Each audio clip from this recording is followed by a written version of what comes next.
دا یو ورو سوال کړی دی چې د جوماتونو کې ځان له دا ځای نیوه دا څنګه دي؟ دا ډېر اهم سوال دی. ګوره جومات کې ځای نیوه په دوه قسمه دي. یو هغه چې جایز دي. جایز دپاره دو شرطونه دي.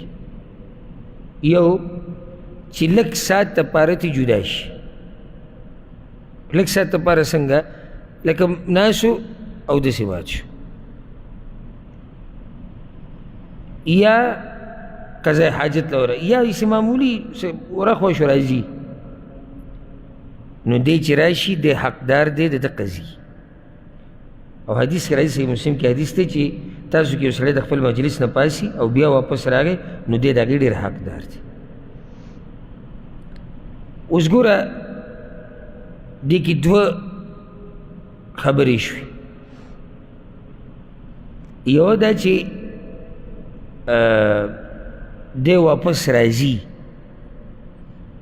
دویم دا چې څه ضرورت ورته راپېښ شو مختصر دی لاړ. دا نه چې لاړ او واپس راځي، واپس نو سبا هم راځي، واپس وایي زه 2 ورځې بعد هم راځم. چې دا خبرې پکې وي نو بیا دې ځان له ځای نشي نیوی. او که مختصر ضرورت وي جومات کې ځان له مثال کې بهر ته وتو د اوبو بوتلې پې کېښود لاړ ووتو، یا څه کپړی کېښود لاړ ووتو او راځي واپس، نو دی د دې حقدار دی چې واپس راشي دغه ځای کې به کښېني. د دې نه علاوه نه. او خصوصا دا سپین ږیرو چې پکې دا جنمازونه اچولي په جوماتونو کې دا ناروا طریقه ده. او زمونږ والد صاحب الله دې د هغه قبر د جنت باغچه وګرځوي، هغه دا خبره ما ته کوله، وي د یو مشر چې زمونږ د کلي وي هغه ځان له جومات کې ځای نیولی و، خو سم یې نیولی و. یعنې که زه وي منزل راځم هم نه، سبت یې نیمګړی خو په دې ځای به څوک نه ودرېږي. ورته تاسو پته مشران اکثر د اولو صفونو کې ځان ته جنمازونه اچولي. نو چې د سالکان راغلي وو هغوی د ده دا جنماز لرې کړی دی. دی چې بیا راغی په هغې باندې غټه غوغا وشوه، شور وشو، د جنماز یې بیا ور واچو. مکه ځي کې انچه نه را مخکې کښېنه وروستو کې. بل ورځ هغه هلکان بیا چې د راغلي ورانو هغوی ته هغه جنماز بیا وړی دی. بیا غوغا وشوه، جګړه وشوه. وی بل ورځ بیا پاڅېدو چې څنګه سلام وګرځېدو. وی ټول دا خبره واورئ، دا ځای زما دی